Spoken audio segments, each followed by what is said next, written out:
Next,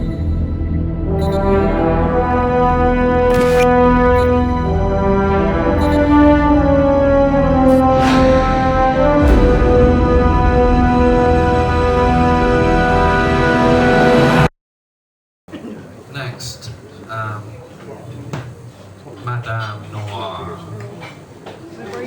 Mademoiselle Noir. We bow to your superior greatness, and I think this is the first time we've had a New York best-selling author. Oh, John, did you make the list? It was in Denver, not New York. It was in Denver. It was in Denver. It was in San Francisco and Denver, but not New York, and not Amazon. So it's the first time we've had a real scribe celebrity, and Cara Black actually visited. I hope you don't mind me saying this. Bangkok in the 1970s, and she took up a job much less demeaning than teaching English. But then later on went to teach English, I believe, in the States. A Francophile, as John is, a wonderful writer, and put your hands together, please, for her time in coming here and speaking with us, Mrs. Cara Black.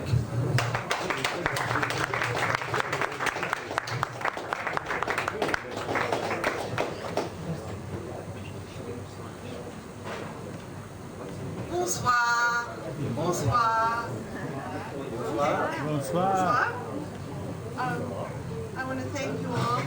I want to thank Christopher Moore, really who organized this for me. I'd like to thank Kevin Cummings, who made me reveal that dirty secret about working in Patpong in the 1970s. Okay, I was here then.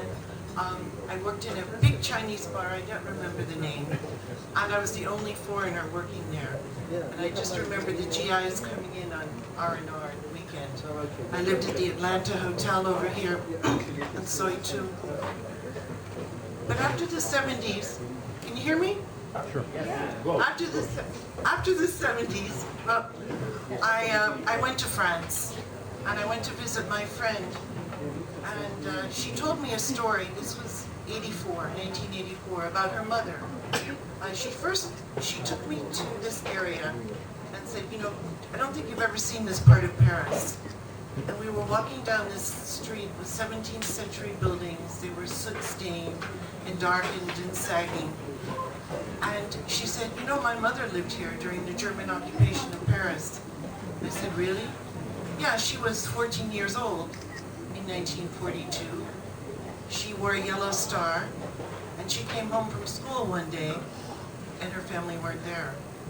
She ended up living in this apartment in the Marais, the old Jewish district, and found out at liberation that her family were gone. They had died in Auschwitz. I never forgot that story. And somehow, years later, I started to write it down. So this is the first in my series, the Amy Leduc Investigations. The story is set in Paris, 1993, on a Wednesday. Thank you, Christopher, for the glasses. Looks much better on you. Amy Leduc felt his presence before she saw him, as if ghosts floated in his wake, in the once elegant hall. She paused, pulling her black leather jacket closer against the Parisian winter morning slicing through her building, and reached for her keys. The man emerged from the shadows by her frosted-paned office door. A baby's cry wafted up from the floor below. Then the concierge's door slammed. "Mademoiselle, I need your help," he said. Leathery, freckled skin stretched over his skull, and his ears pointed out at right angles. He wore a crumpled navy blue suit and and leaned crookedly on a Malacca cane. "No missing persons, monsieur," she said. As winter settled, the days gray, and the memories vivid, old survivors revived hopes of lost ones. She slid her tongue across her teeth to check for anything stuck, smoothed her short brown hair, and smiled. She stuffed the chocolate poisson back in her bag. I don't find lost relatives. My field is corporate security. Aimé, at 5 feet 8 inches, loomed above him. "Je suis désolé, monsieur, but computer forensics are my specialty." "That's what I want." He straightened his posture slowly, his large eyes fearful. "My name is Solly Hecht. I must talk with you." Behind his fear, she saw a sadness tinged by keen perception. She tried to be polite. Walk-in clients were rare. Most came through corporate connections or by word of mouth. "It's not that I don't want your business, but we're carrying a full caseload. I can refer you to someone very good. I knew your father, an honorable man. He told me to come to you if I needed help." Startled, she dropped her keys and looked away. "But my father was killed 5 years ago. As always, he's in my prayers." Hecht bowed his head. When he looked up, his eyes bored into hers. "Your father and I met when he worked at the commissariat." She knew she had to hear him out. Still, she hesitated. The cold seeped from the floorboards, but it wasn't the only thing making her shiver. "Please come inside." She unlocked the door that read detective, that led to the office she'd taken over after her father's death, flipped on the lights, and draped her jacket over her armchair. 19th century sepia prints of Egyptian excavations hung on the walls, above digitally enhanced Parisian sewer maps. Hecht moved his cadaverous frame across the parquet floor. Something about him struck her as familiar. As he lifted his arm onto the desk, she saw faint blue numbers tattooed on his forearm, peeking out from his jacket sleeve. Did he want her to find Nazi loot in numbered Swiss bank accounts? She scooped ground coffee into the filter, poured water, and switched on the espresso machine, which grumbled to life. "Specifically, Monsieur Hecht, what is the job?" "Computer penetration is your field." His eyes scanned the equipment lining the walls. He thrust a folder at her. "Decipher this computer code. The Temple Emmanuel is hiring you." "Regarding?" "We need proof that a woman's relatives avoided deportation to Buchenwald, but I don't want to raise her hopes."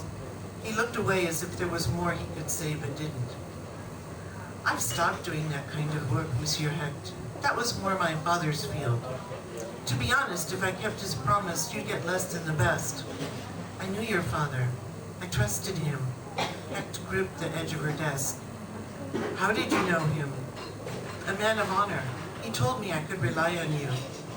Solly Hecht hung his head. "We had many dealings before the explosion. I need your experience." She drummed her chipped red nails on her desk and pushed the painful memories aside. Steaming muddy liquid dripped into the waiting demi-tasse. "Monsieur, un petit café?" "Non, merci." He shook his head. "You said you would help me, that I could always come to you." Short of going back on her father's word, one path remained. "D'accord," she relented with inner misgivings. "I'll show you my standard contract form. My word must be enough." He extended his hand. "As far as you are concerned, you don't know me. Agreed?" I'm going to zip forward a little bit. She opens the file on her computer that he asked her to decipher, and it's a picture, a scene of a park in occupied Paris. And he tells her to deliver it into the hands of a woman in the Marais, and she's going there now. Below her office, she hailed a taxi that skidded to a stop on wet Rue du Louvre. Late evening crowds filled the awning sidewalk cafes. The Seine glittered on her right as the floodlit gray stone of the Pont Neuf flashed by. The buildings changed as the taxi entered the Marais, the Jewish district, full of 16th century hôtels particuliers, once abandoned and now often restored. Figures scuttled over the glistening cobblestones. In foggy, narrow rue des Francs Bourgeois, the taxi bumped over the curb and let her off. Fetid air hovered from the Bouche des Gouttes, the gutters leading to the sewers. Her destination, 64 Rue de Rossier, stood above a dusty window lettered Délices de Stein in faded gold, advertising kosher goods in Hebrew and French. Opposite stood a falafel stand with trays of chopped red cabbage, onions, and pickled carrots peeking out from under a striped canopy. Dark green paint flaked up the massive arched entry doors in front of her. She made her way past a bicycle leaning against a stone wall below a peeling circus poster. The cobbled courtyard smelled of yesterday's garbage. To her left, a vacant concierge's loge guarded the entrance. On the second floor landing, the dark wood door of Lily Stein's apartment stood ajar. From inside, a radio program blared. She knocked loudly several times. No answer. She pushed the creaking front door open. Hello? Slowly she entered the dim hallway of a musty apartment. Reluctant to invade someone's privacy, she hesitated. Still no answer. Inside, her eyes adjusted to the darkness. From the hall, she peered into the dim living room, then walked inside. A pine sideboard held a cloth runner embroidered with the Star of David and bearing brass candlesticks. Beside that, a vintage radio stood next to it, next to a recliner, the upholstery worn and spattered with grease spots. Approaching the radio, she saw a framed sepia photo on the wall. In it, a young girl wearing an old-fashioned school uniform